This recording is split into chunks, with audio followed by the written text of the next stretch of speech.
Paso número uno, preparación, ¿no? Y preparación es, además de lo obvio, además de lo evidente, ¿no? Que es que preparen pues todo el equipo, ¿no? Que incluye pues el tubo endotraqueal, una cánula de Guedel, las jeringas, el equipo de aspiración, ¿no? Que las hojas del laringoscopio prendan, que el laringoscopio esté cargado, el estetoscopio para verificar la correcta colocación, ¿no? Pinzas de McGilley, que rara vez las llegamos a utilizar. Entonces, todo esto, obviamente, forma parte de la preparación, ¿no? Tienes que asegurarte de que todo tu equipo esté listo, ¿no? Y así como esté listo todo tu equipo, pues también que esté listo todo el material que vas a utilizar o todo el material humano, ¿no? Entonces, si estás ante un paciente con riesgo de colapso cardiovascular o colapso circulatorio, pues entonces también tendrías que tener un equipo de respuesta alrededor que esté conformado por un líder de equipo, por una persona encargada o al pendiente de las compresiones, otra persona al pendiente del monitor, otra persona al pendiente de los medicamentos, otra persona al pendiente de la aspiración y otra persona, tú principalmente estás a cargo de la vía aérea, ¿no? Entonces tendrías que contar con todo este equipo, tanto material como humano, antes de realizar el procedimiento, ¿no? Pero este, sin embargo, es un paso muy obvio, que a veces, a pesar de ser obvio, pues sí se nos llega a olvidar, ¿no? Entonces, el objetivo principal de este paso es evitar el riesgo de vía aérea difícil en el paciente, ¿no? Evitarlo y establecerlo, ¿no? Es decir, tenemos que calcular también, además de todo, cuál es el riesgo que tiene nuestro paciente de que no logremos intubarlo en el primer intento o que esta intubación se vaya a complicar, ¿no? Entonces, aquí entra el concepto de vía aérea difícil, ¿no? Entonces, una vía aérea difícil se compone básicamente de tres dimensiones. La primera dimensión es que no puedas ventilarlo. La segunda dimensión es que no puedas intubarlo, ¿no? Y la tercera dimensión es que no puedas realizar una cricotiroidectomía, ¿no? Entonces, se habla de vía aérea difícil, dos o tres más intentos, depende de la bibliografía que lean, ¿no? Fallidos por personal experimentado, ¿no? Aquí entra también el concepto de qué tipo de persona está realizando el procedimiento, pero bueno, no vamos a meternos tanto en eso ahorita, pero tienen que tener en cuenta que la definición abarca esta parte, ¿no? Y puede ser un evento previsto si lo llegamos a calcular de manera oportuna o bien espontáneo. Generalmente, si el paciente llega en malas condiciones desde su ingreso o llega en una situación de muy alto riesgo, pues a veces es difícil calcularlo de manera inmediata o de manera rápida, ¿no? Pero, a grosso modo, si ya tienes un poco más de experiencia, puedes tú valorar de manera rápida si el paciente puede tener o no una vía aérea difícil. Y ahorita vamos a ver cuáles son los puntos, ¿no? Entonces, ¿cómo podemos establecer el riesgo de vía aérea difícil?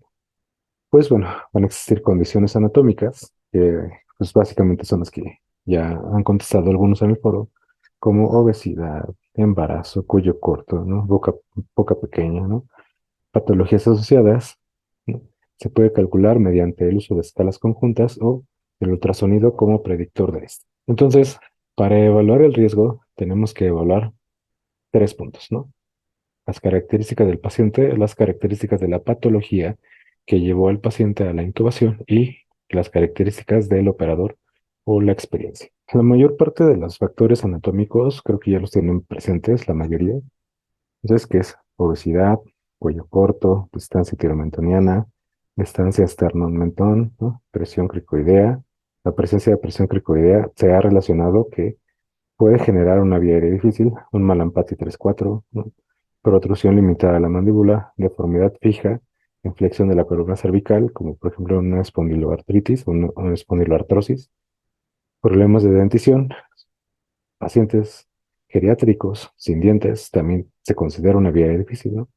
Y una apertura bucal menor de 4 centímetros o menor de 3 dedos, ¿no? Cada uno de estos puntos o cada uno de estas circunstancias se relaciona ya sea a una ventilación difícil, a una intubación difícil, a la colocación de un dispositivo supraglótico difícil, ya a una vía quirúrgica difícil. También tenemos que tener en cuenta pues las patologías, los antecedentes que el paciente ya con los que el paciente cuente previo a la intubación que se pueden o no relacionar con el problema que llevó al paciente a requerir un manejo avanzado. Entonces, como vemos aquí, pues muchos de estos puede que no se relacionen directamente con la causa por la cual el paciente está intubado o vaya a ser intubado, pero pues al presentarlos se genera o el paciente está en un mayor riesgo de intubación difícil y de intentos fallidos, ¿no? Una de las condiciones que también tenemos que tener muy en cuenta, por aquello también del código Mater, es pues que el embarazo, no toda mujer embarazada, sobre todo a término, se considera ya una vía aérea difícil, ¿no? Aquí tenemos, por ejemplo, que en una vía aérea previa a labor, pues, tenemos que un Malampati de 1, o sea, y ya posterior tenemos un Malampati de 4, ¿no? Entonces, aquí podemos predecir que es una vía aérea no difícil, o que podemos pensar que no llegará a ser difícil, pero posteriormente al parto o a la cesárea, pues puede generar esta condición, ¿no? Masas o tumores, ¿no? Que pueden desplazar la vía aérea. Entonces, si vemos aquí el tumor, la tráquea debe estar como por aquí, ¿no? O atrás de este tumor, ¿no? Puede estar comprimida. Entonces, si vemos la placa de cuello, pues vemos la columna aérea bastante disminuida, ¿no? Bastante estrecha, y la columna cervical, pues rectificada, lo cual puede dificultar o va a dificultar seguramente la laringoscopia, ¿no? Y pues otra de las características que también tenemos que prever, pues es las características operador dependiente, ¿no? Entonces se dice que la vía aérea, el manejo de la vía aérea es un manejo de las emociones, ¿no? O sea, porque muchas veces tenemos el conocimiento, tenemos la capacidad o hemos realizado las acciones antes, pero si el operador no puede manejar adecuadamente sus emociones, entonces puede caer en fallos, en desesperación y pues por lo tanto en errores, ¿no? Entonces tenemos que tomar en cuenta esta parte también, como está, que también el servicio de urgencias generalmente tiene un carácter bastante estresante, la presión del tiempo, ¿no?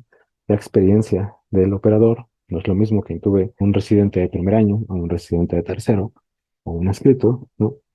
El número de procedimientos que éste haya realizado previamente y la preparación académica que tenga, ¿no?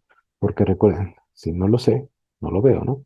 Entonces, si el paciente llega con factores de riesgo anatómicos, pues no los vamos a ver, ¿no? Cuando hablamos de valoración de vía aérea difícil, pues generalmente estamos hablando de las escalas, ¿no? La ya conocidísima Malampati, ¿no? Entonces, tenemos el 1, 2, 3 y 4, de acuerdo a lo que podemos observar al momento de pedir al paciente que abra la boca, ¿no? No lo voy a tener en las descripciones, ustedes ya la deben de haber revisado, ¿no? Pero pues bueno, su sensibilidad y su especificidad por sí solas no es tan alta, si fijamos, ¿no? O sea, 73 y 78, ¿no?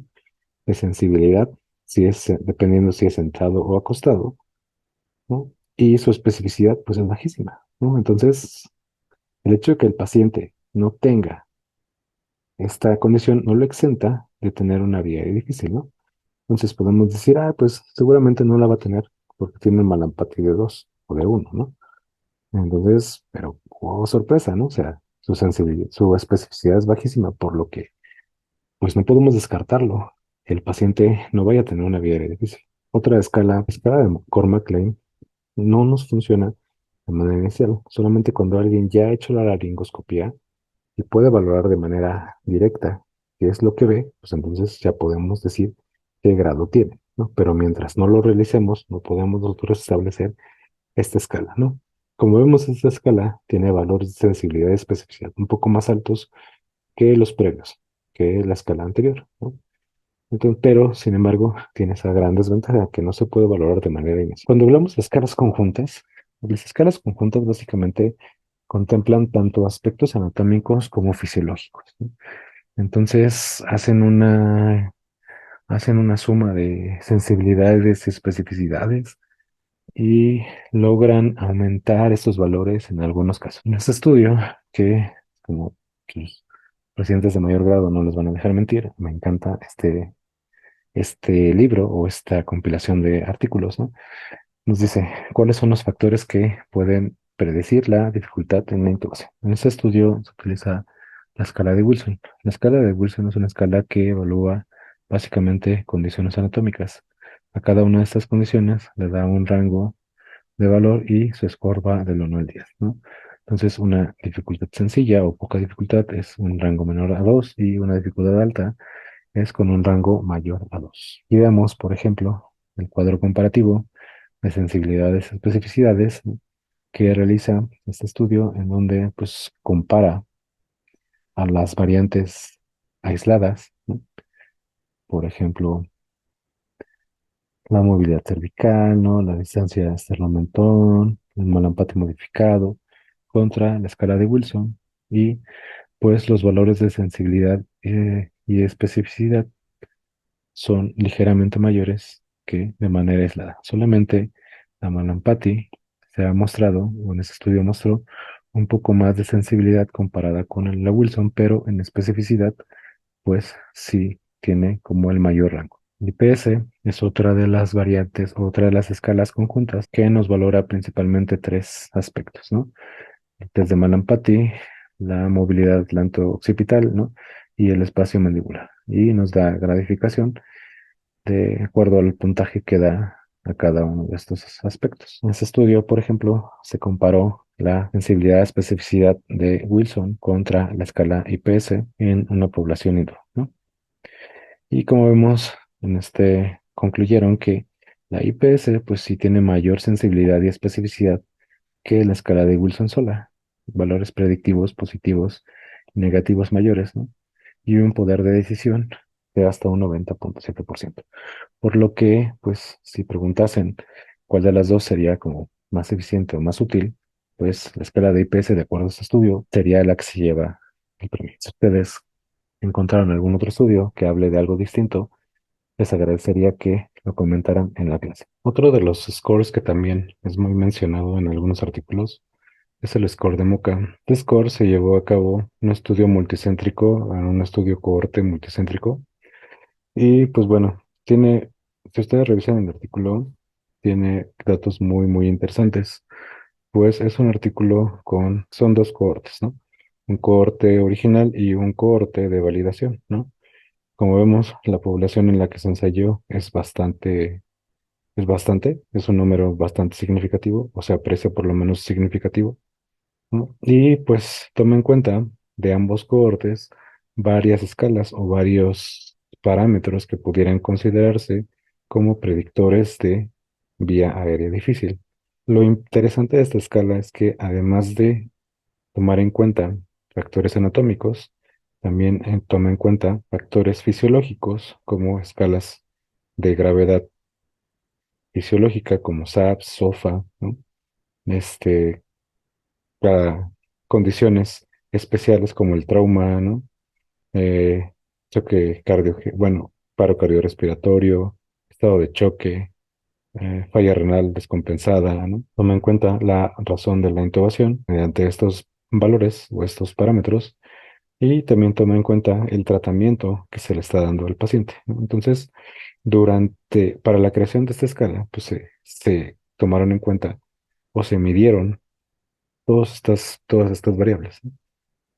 Una vez que se midieron, se detectaron cuáles eran las que tenían significancia estadística o una mayor significancia estadística y sobre de esas se aplicó una regresión logística, ¿no? Entonces, mediante el estudio multivariado de regresión logística, se logró determinar cuáles eran los valores que mayor significancia tenían para la predicción de una vía aérea difícil y al final pues se quedaron con estos puntos, ¿no?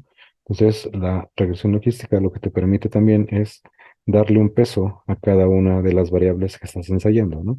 Entonces toda esta escala no nada más toma en cuenta condiciones anatómicas, sino factores relacionados a la patología y incluso factores relacionados al operador, ¿no?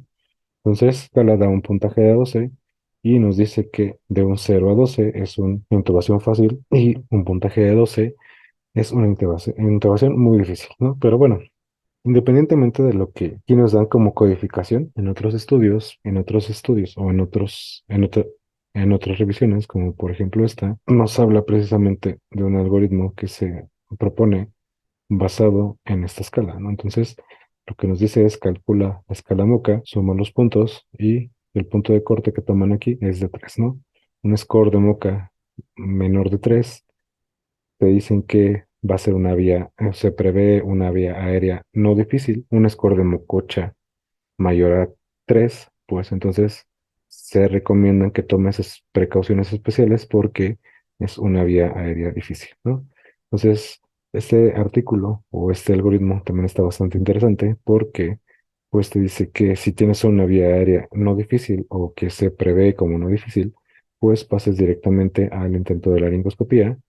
En cambio, si tienes un score mayor de 3, pues pases directamente a dispositivos alternos como un videolaringoscopio y si fracasan estos intentos de laringoscopía o videolaringoscopía, puedes seguir con algunos otros abordajes como el estilete o bien la fibroscopía, ¿no? O pasarte directamente a la cricotiroidotomía, dependiendo de las condiciones de este paciente. Este artículo también se los voy a dejar dentro de los que van a estar disponibles. Entonces, además de las escalas tanto anatómicas como fisiológicas predictoras de vía aérea difícil, también el ultrasonido recientemente ha estado tomando protagonismo en esta parte.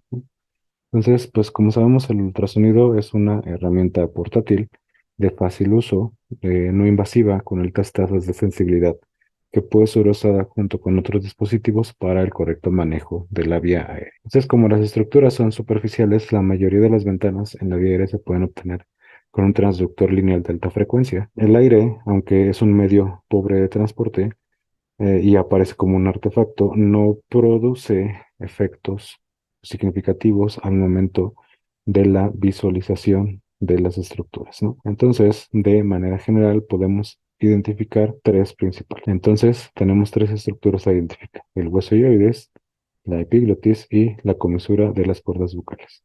De acuerdo a la estructura que estamos buscando, va a ser la zona en la que vamos a colocar el transductor, ¿no?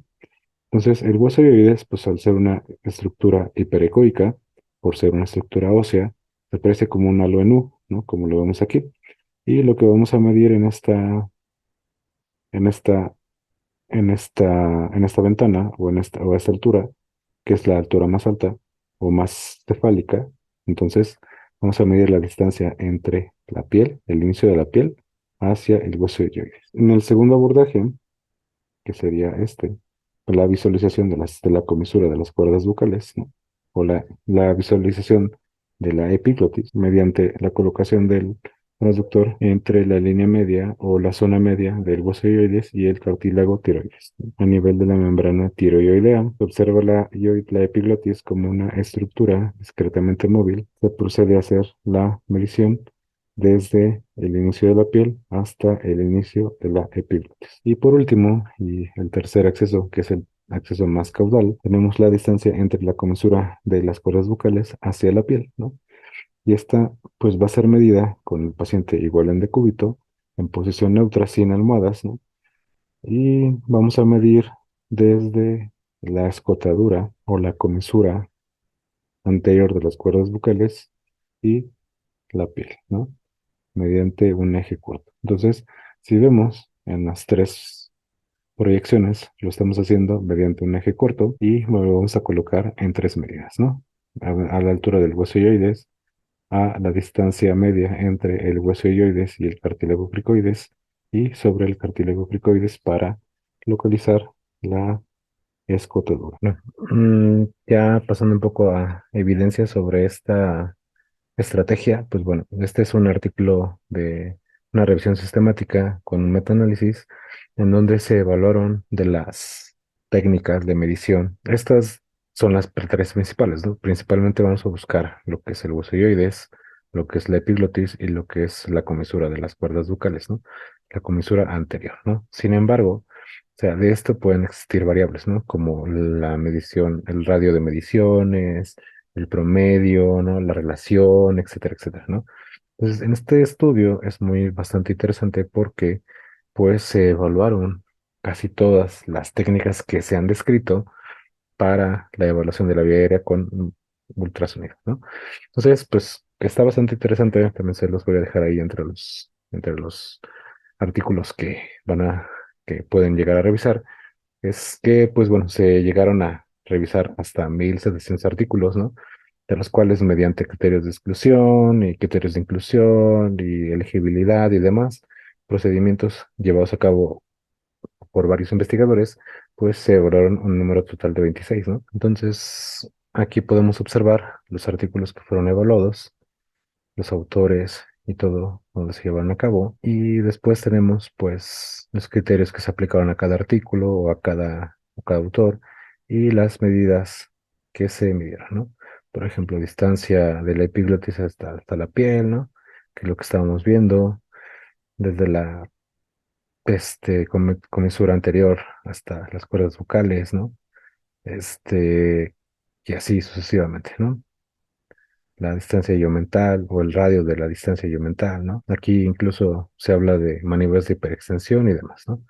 Entonces, aquí pueden revisar cada una de las maniobras o cada uno de los puntos que se toman para la evaluación de la vía aérea difícil con ultrasonido. Y aquí, en la tabla número 3 podemos encontrar el concentrado de las sensibilidades y especificidades que se detectaron de cada una de las mediciones, ¿no? Entonces, si vemos, pues fueron en total 28 mediciones, en donde muchas de ellas resultaron no significativas o con un área bajo la curva, pues bastante baja, ¿no? Como esta de 0,46, lo cual pues nos indica que no es útil, ¿no? Vamos, pregunta más que ahora en clase va a ser qué significa el área bajo la curva. Entonces ya al final pues nos dan los gráficos de Forest Plot. Y pues en los gráficos, ya una vez realizado el análisis, el metaanálisis de los estudios que involucraron a estas mediciones, pues bueno, se concluyó que las mediciones más sensibles y específicas o con mayor significancia son la distancia iomental o el radio de distancia iomental, la distancia iomental con el cuello extendido y la distancia de la piel a la epiglotis, ¿no? Entonces, si revisamos los gráficos de Forrest, pues tenemos una heterogeneidad pues bastante aceptable, ¿no? Sí es, en algunos sí se nota muy alta, como del 84%, pero sus grados de significancia con ambos test son significativos, ¿no? Aquí no es que uno sea riesgo o no sea riesgo, porque es un valor de cero. Recuerden que si hablamos de riesgo, estamos hablando de uno, ¿no? Entonces, aquí lo que estamos midiendo o contrastando es si hay o no hay diferencia en las mediciones, ¿no? Entonces, en esto estamos diciendo que sí hay diferencia significativa entre los valores de la vía que da un paciente con vía aérea fácil a un paciente con vía aérea difícil, ¿no? Entonces, este metaanálisis concluye que sí se puede o que el ultrasonido sí es útil y significativamente útil para valorar la vía aérea, para diferenciar entre una vía aérea fácil y una vía aérea difícil, ¿no? Pero principalmente las mediciones más útiles son estas tres. Y pues después de eso hay otro artículo que también se los voy a dejar entre los que podrán descargar, es otro revisión sistemática y metaanálisis, ¿no? En donde se determina la sensibilidad y especificidad de cada una de las mediciones, ¿no?